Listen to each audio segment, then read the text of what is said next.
अपने जीवन काल में हर इंसान एक बार कैलाश पर्वत तक जरूर जाना चाहता है। और कैलाश तक पहुंचने का मुझे जो सौभाग्य मिला है और उसे महसूस कर पाना मेरे लिए पुनर्जन्म जैसा अनुभव है।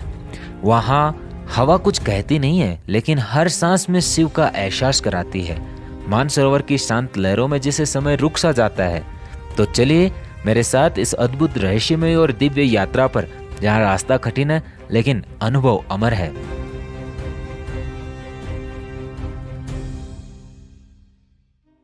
आज की इस मंगलमय यात्रा की शुरुआत सुबह जल्दी उठ करके बस में बैठ के एयरपोर्ट पहुंचने से होती है। एयरपोर्ट जो कि ल्हासा शहर का एयरपोर्ट है। ल्हासा चीन के सीचांग प्रांत, जिसे आमतौर पे हिंदी भाषा में तिब्बत नाम से संबोधित किया जाता है, की राजधानी है। यहाँ से हमें कैलाश पर्वत जो कि आली जिले में है वहाँ तक के एयरपोर्ट तक पहुँचना है। यहाँ से कैलाश पर्वत तक आप हवाई अथवा सड़क मार्ग द्वारा पहुँच सकते हैं। हमने हवाई मार्ग द्वारा वहाँ पहुँचने का निर्णय लिया क्योंकि उसमें रास्ते का जो दृश्य है वो सच में बहुत ही मनोरम है। आकाश में ल्हासा को पीछे छोड़ते हुए अब मैं एक और दिव्यता की ओर उड़ रहा हूँ। नीचे बर्फ से ढकी चोटियां हैं, ऊपर नीला अनंत आकाश, मानो स्वर्ग धरती से मिलने चला हो। यह उड़ान सिर्फ एक यात्रा नहीं, यह आत्मा की कैलाश की ओर तीर्थ यात्रा है। हर पल, हर बादल, हर दृश्य जैसे प्रकृति स्वयं कैलाश के द्वार पर स्वागत कर रही हो। दिल की धड़कनें तेज हैं क्योंकि बस कुछ ही समय में मैं उस भूमि पे उतरूंगा जहां शिव निवास करते हैं। नगरी हवाई अड्डे से बाहर निकलते ही ऐसा लगा मानो इस खुली धरती ने बाहें फैलाकर स्वागत किया है। बस अब घर शहर की ओर चल पड़ी है। रास्ते में दूर दूर तक फैले मैदान, साथ में यहाँ का नील गगन और यहाँ की सुंदर चोटियाँ चल रही है। हर मोड़ पर प्रकृति नई तस्वीर रचती है। कहीं पहाड़ है, कहीं नदियाँ और कहीं शांति का मौन विस्तार। इस अनजानी भूमि की खूबसूरती देखकर मन आनंद से भर उठा है, जैसे हर दृश्य आत्मा को छू रहा हो। मन शांत है, दिल प्रसन्न है और आत्मा तैयार है यहाँ के हर एक दिन को अनुभव करने के लिए। इसके बाद टूर ग्रुप की बस में बैठ करके हम निकल पड़ते हैं गार काउंटी से रूथोंग काउंटी के लिए। विश्व प्रसिद्ध पेंगोंग झील भी इसी रूथोंग काउंटी के अंदर आती है। गर्मियों के अंदर इसका एक इलाका पर्यटन के लिए खुला होता है और यहाँ की सुंदरता इतनी मनमोहक होती है कि यहाँ सैलानी आते रहते हैं। साथ ही साथ यहाँ पर्यटन को बढ़ावा देने के लिए बहुत सारी सांस्कृतिक गतिविधियां भी की जाती है, जो न केवल पर्यटन को बढ़ाती है बल्कि यहाँ के स्थानीय लोगों की आजीविका को भी आगे की तरफ लेला दृश्य आप देखते हो तो ऐसा लगता है कि आकाश खुद पानी बनकर धरती को चूमने के लिए उतर आया है। इसकी ऊंचाई भी कम नहीं है, लगभग 4350 मीटर की ऊंचाई पे बसी हुई यह झील बहुत ही खूबसूरत है। पानी इतना साफ कि अपना ही चेहरा देखो तो आत्मा तक झांक जाए और रंग भी इसका बहुत खूबसूरत था। झील के किनारे जो परिंदों का संसार बसा है वह, जिसमें कुछ स्थानीय है कुछ प्रवासी है। ऐसा लगता है मानो प्रकृति ने इन पंखों को इसी जगह उड़ने के लिए बनाया हो। और सच में जब मैं वहां पहुंचा तो यहाँ का अनुभव मेरे लिए एक अद्भुत और अद्वितीय था कि इतनी ऊंचाई पे होने के बावजूद भी प्रकृति ने इसे इतना खूबसूरत बनाया है कि जब भी हम यहाँ पहुँचते हैं तो मुंह से ये निकलता है अद्भुत और अकल्पनीय।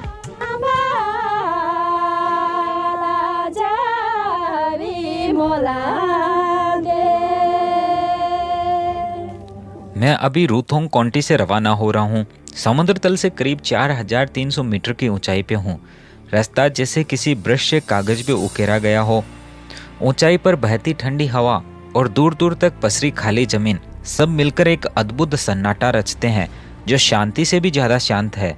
यह रास्ता धरती पे नहीं लगता, ऐसा लगता है मानो जैसे मैं चंद्रमा की सतह पे चल रहा हूँ।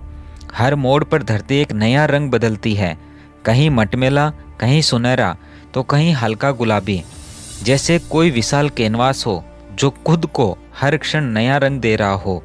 चट्टानों के बीच से निकलती यह संकड़ी सड़क और उसके दोनों ओर खड़ी पहाड़ियों की परछाइयाँ मानो प्रकृति खुद ध्यान में बैठी हो। सूरज की रोशनी जब इन बेजान पर्वतों पर गिरती है तो हर चट्टान में जीवन जैसा कुछ दिखता है।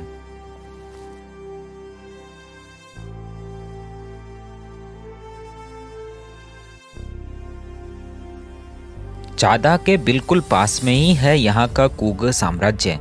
और अब मैं इस धरती पे खड़ा हूँ जहाँ एक समय में कला, धर्म और संस्कृति का स्वर्णिम साम्राज्य बसता था। इन सुनसान पहाड़ियों और बिखरे खंडरों में आज भी गूंजती है वो प्रार्थनाएं जो कभी पूरे तिब्बत में फैलती थी। कुग सिर्फ एक राजवंश नहीं था, यह आध्यात्मिकता और वास्तुकला का संगम था, जहाँ मिट्टी की दीवारों पर भगवान बसते थे। यहाँ की गुफाओं में आज भी मौजूद है हजारों साल पुरानी पेंटिंग, इतनी जीवंत मानो अभी अभी किसी साधु ने इन्हें रंगों से सजाया हो। बिखरे स्तूप, टूटी मूर्तियाँ और खाली महल, ये सब मिलकर एक ऐसी चुप्पी रचते हैं जो सीधे आत्मा से बात करती है। कुग का हर पत्थर जैसे कह रहा हो, हमने वैभव भी देखा है, विनाश भी, लेकिन स्मृति में कोई हमें मिटा नहीं सकता। जहाँ खड़े होकर लगता है इतिहास सिर्फ किताबों में नहीं, वो मिट्टी में भी सांस लेता है। इसके बाद हम सभी चादाशिया ई गौथुली एरिया की तरफ निकल पड़ते हैं, जहाँ धरती ने खुद को एक मूर्तिकार की तरह तराशा है। यहाँ की मिट्टी की ऊंची नीची आकृतियाँ जैसे हजारों सालों की हवा, पानी और समय से मिलकर बनाई गई एक रहस्यमयी कला हो। जब हम शटल बस में बैठकर के आगे बढ़ रहे थे तो वहाँ की हर एक छोटी छोटी आकृति हमें आकर्षित कर रही थी। इन चट्टानों को देखकर लगता था जैसे कि मैं किसी और ग्रह पे आ गया हूँ। ऊंचे टीलों और गहराइयों से गुजरती धूप जब इन आकृतियों पर गिरती है तो हर शिला की छाया में एक नई कहानी जन्म लेती है।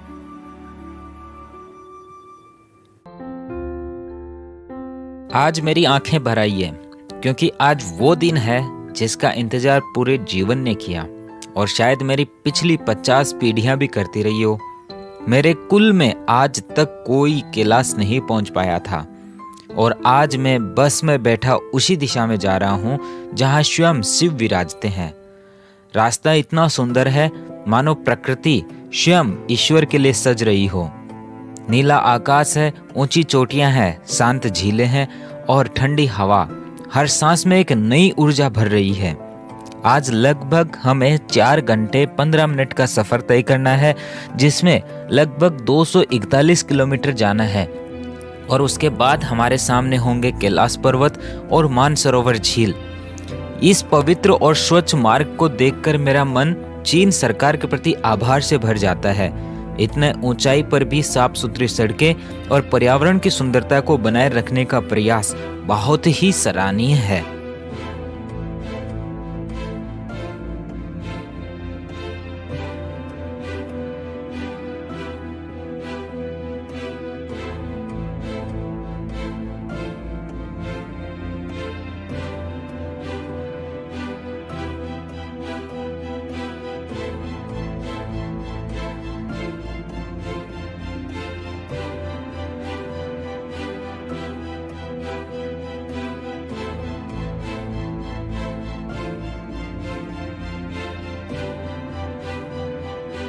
और अचानक एक मोड़ पर बस घूमती है और मेरी नजर उस दिशा में जाती है जहां दूर बादलों के बीच एक सफेद शिखर चमक रहा था। मैं सांस रोक लेता हूँ। हाँ, यही है कैलाश पर्वत, वही जिसकी कल्पना मैंने वर्षों तक की थी और जो अब मेरे सामने है। मैं ना बोल पा रहा था, ना सोच पा रहा था, बस आंखें भरी थी। ऐसा लगा मानो जैसे शिव ने खुद पर्दे हटाकर मुझे पहली झलक दी हो, जैसे वो कह रहे हो, आ गया तू। यह कोई साधारण दृश्य नहीं, यह आत्मा की आंखों से देखा गया सत्य था और ऐसा लग रहा था मानो सभी बादल आके वहां शिव का अभिषेक कर रहे हो। और इस सत्य के सामने होना मेरे जीवन का सबसे पवित्र क्षण था। इसके बाद हम खाना खाने जाते हैं और वहां कुछ ऐसे भक्तों से मिलते हैं जिन्होंने पूरी परिक्रमा कर ली है।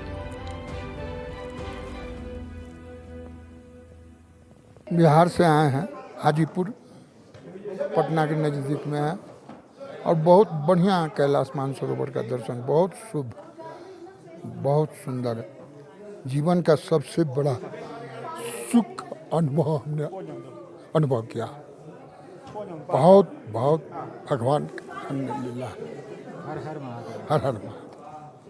मैं फर्स्ट टाइम कैलाश की यात्रा कर रहा हूँ और वैसे मैं इंडिया में ट्रैकिंग काफ़ी करता हूँ, हर साल मैं और मेरा बेटा जाते हैं और मुझे यहाँ का अनुभव बहुत अच्छा लगा। हम यानी जितना मुझे यहाँ पे अच्छा लगा, मैंने और बेटे ने यानी वॉकिंग से ट्रैकिंग किए। मिसिज हमारी साथ में थी, मिसिज ने घोड़े पे ट्रैकिंग की है, और बहुत ही अच्छा अनुभव, इससे अच्छा अनुभव मुझे अपने इंडिया में ट्रैकिंग पे नहीं मिला जितना यहाँ पे मिला है। और भोले के दर्शन हमें पूरी परिक्रमा में हमें दर्शन होते रहे चारों तरफ। अभी भी यहाँ बैठे हैं, बाहर निकल कर देखते हैं, अभी भी भोला हमें दिखाई दे रहा है यहाँ से। नंदी के और भोला की एक तस्वीर मैं आपको अगर शेयर करूँगा, उसमें मुझे बिल्कुल जटा, माउथ और नीचे का वो, और जो हमारी जो आइस थी शाम के टाइम का तकरीबन 3 या 4 बजे के आसपास, उसके जो भोले के ऊपर जो होता है अपना शेषनाग की तरह उसकी वो आकृति बनी हुई थी। इसके बाद हम मानसरोवर झील के लिए निकल पड़ते हैं। जैसे ही मानसरोवर झील के किनारे में पहुंचा, मेरे कदम अपने आप रुक गए। ऐसा लग रहा था जैसे धरती की धड़कन थम गई हो। पानी बिल्कुल शांत, इतना पारदर्शी कि उसमें न केवल आकाश दिख रहा था बल्कि स्वयं की आत्मा को भी हम देख सकते हैं।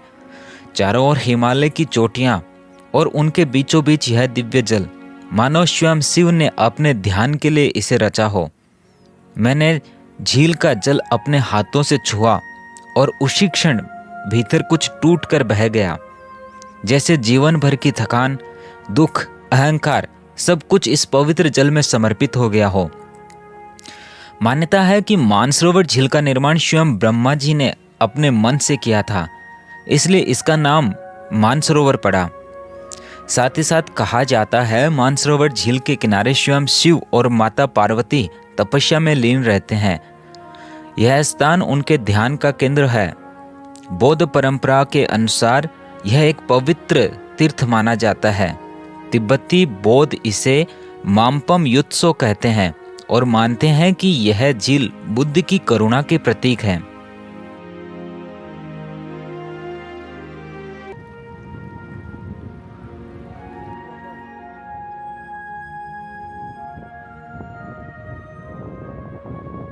इसके बाद बस में बैठ करके हम निकल पड़ते हैं पागा विलेज के लिए, जो कि कैलाश पर्वत के चरणों में बसा एक छोटा सा गांव है।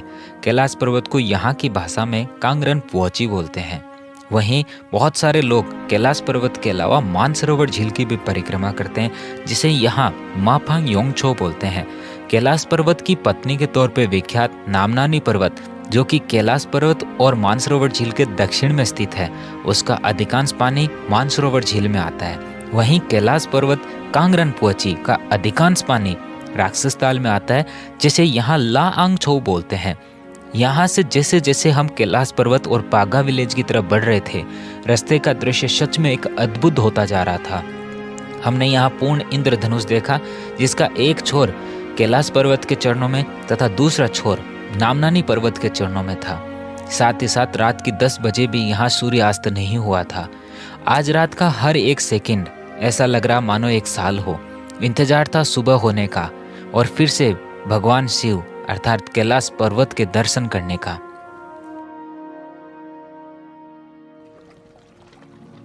आज सुबह मैं जल्दी उठ गया और शुरू की। टोटल परिक्रमा यहाँ 53 किलोमीटर की है, जिसमें से 9 किलोमीटर हम बस से यात्रा कर सकते हैं। उसके बाद अधिकतम यात्री घोड़ों पे बैठ करके यात्रा करते हैं। रास्ते में भारत से आए हुए तीर्थ यात्रियों से मुलाकात हुई, जिनकी आंखों में भक्ति, श्रद्धा और संकल्प झलक रहा था। मैं कलकत्ता से आया हूँ। मेरा नाम है शमीर दास। मेरा सपना था इधर आना।